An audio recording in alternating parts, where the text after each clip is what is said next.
Assalamualaikum warahmatullahi wabarakatuh. Halo teman-teman, di video kali ini coba kita review saham perbankan ya, khususnya BCA dan BRI ya.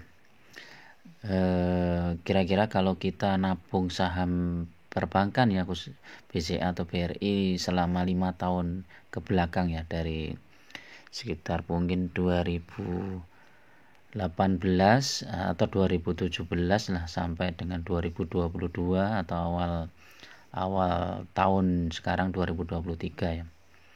Kira-kira imbalnya itu berapa persen ya?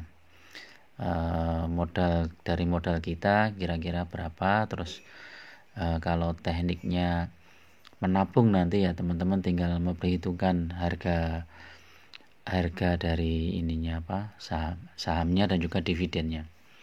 Oke, kita lihat untuk BCA kemarin itu turun sendiri ya teman-teman. Ini perkiraanku BCA itu memang masih dibawa turun itu sekitar 8 ribuan. Sebenarnya target terbagus itu ya sekitar 7.000 ya teman-teman. Tapi di harga 8.050 itu selalu mantul. Nah, ini mantul di 8.050.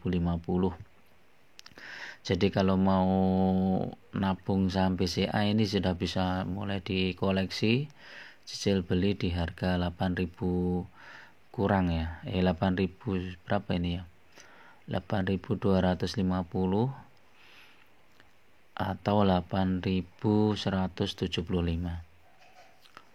Nah, ini saham BCA ini kalau kita lihat trennya secara setahun itu naik sekitar 1.000 poin ya teman-teman.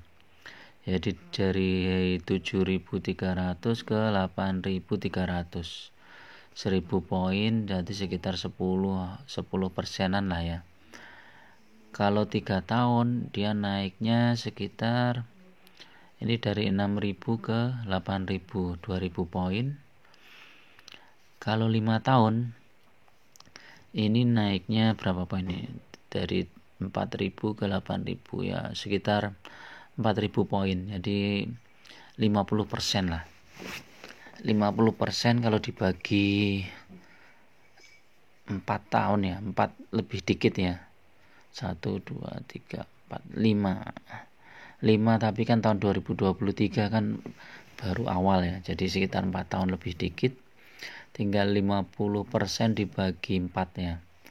Ya 12 lah, 12% kenaikannya setahun. Dan saham perbankan ini salah satunya BCA ini termasuk saham-saham yang cukup stabil ya. Jadi kalau kita punya dana 100 juta di tahun 2018, sekarang sudah jadi sekitar 200 juta ya dalam waktu 4 tahun lebih sedikit. Ini belum memperhitungkan dividen dan juga split off ya. Saham BCA ini dividennya sekitar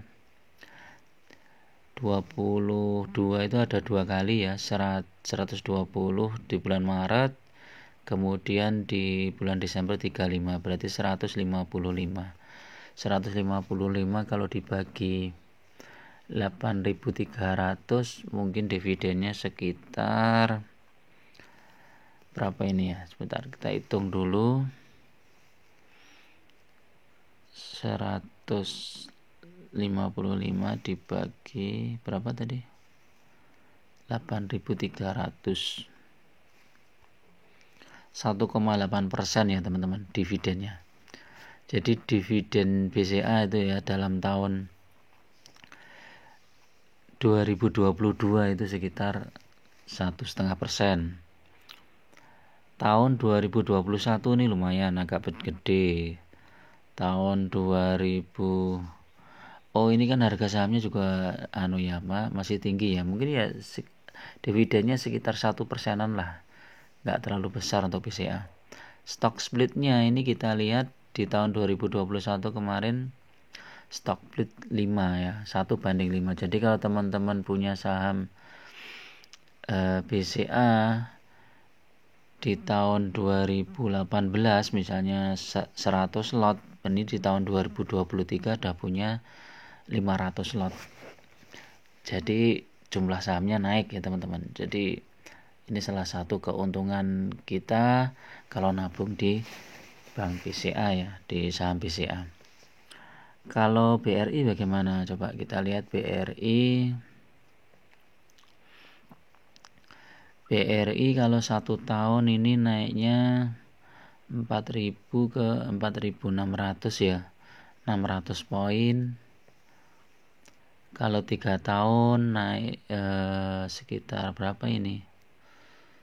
3.900 ke 4.600, 700 poin. Kalau 5 tahun naiknya 3.000 ke 4.000 ya, 1.600 poin ya. Jadi kalau dari sisi kenaikan harga sahamnya BRI ini lebih kecil ya dibandingkan BCA.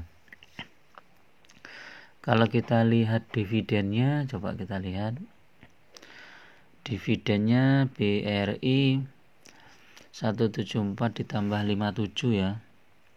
Coba kita lihat, kita hitung 174 ditambah 57, 231 dibagi 4650. Ini dividennya 4,9 atau sekitar 5%. Ini dividennya lebih bagus ya.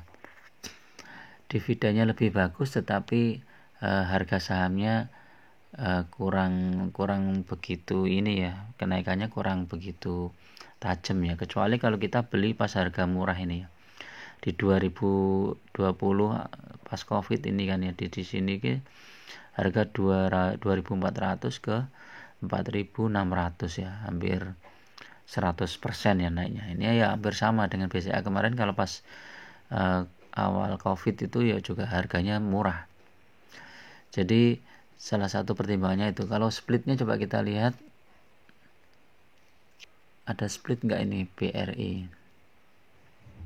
Nggak ada ya, nggak ada split. Nah ini salah satu kekurangan dari BRI.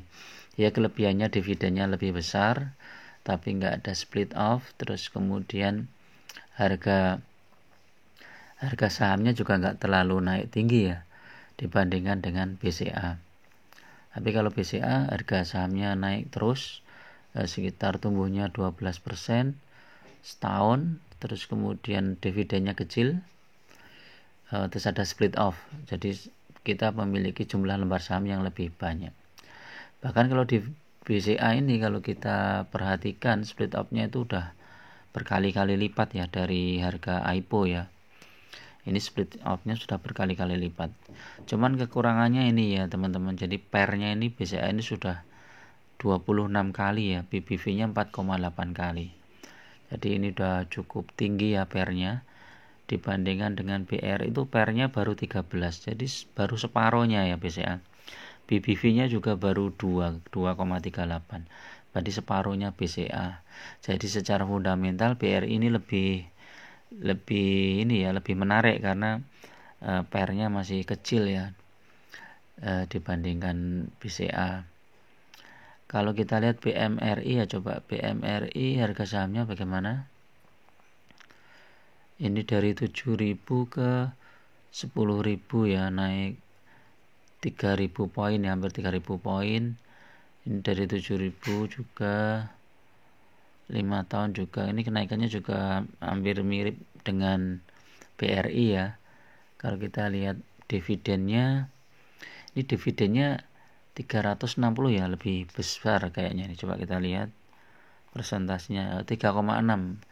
Oh kecil, lebih besar di dividennya BRI ya.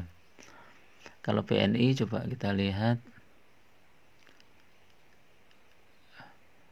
Sebentar, BMRI tadi ada split up nggak ini? Coba kita lihat. Oh nggak ada. BNI harga sahamnya tumbuh lumayan bagus ya, dari 6.800 ke 9.000 ya, naik 3.000 poin atau 50% setahun. Kalau 3 tahun naiknya ini karena sempat turun ya di 2020, turunnya tajam banget. Kalau kita lihat ini dari 7.000 ke 9.000, 2.000 poin. Kalau 5 tahun juga kecil ya kenaikannya BNI. Corp actionnya dividennya 146 atau berapa persen ini? 1,6%. Splitnya nggak ada juga. Jadi itu ya. Jadi untuk jangka panjang nih teman-teman bisa alternatifnya bisa pilih BCA ya, yang imbalnya paling besar, kemudian BRI dan baru yang lainnya ya, BMRI atau BNI ya. Oke, itu dulu ya teman-teman untuk review saham perbankan hari ini, khususnya untuk teman-teman yang mau invest jangka panjang bisa dipertimbangkan dan tetap gunakan beberapa titik ketika kita masuk ke dalam suatu saham ya, karena bisa jadi nanti sahamnya ini mau dibawa turun dulu, jadi ketika turun kita beli. Jadi jangan beli pada saat di puncak ya, jadi kemungkinan kita profitnya lebih besar. Jadi kalau ini rank belinya di bawah 8.300 sampai 8.000-an, itu yang paling efektif. Oke, itu dulu. Assalamualaikum warahmatullahi wabarakatuh.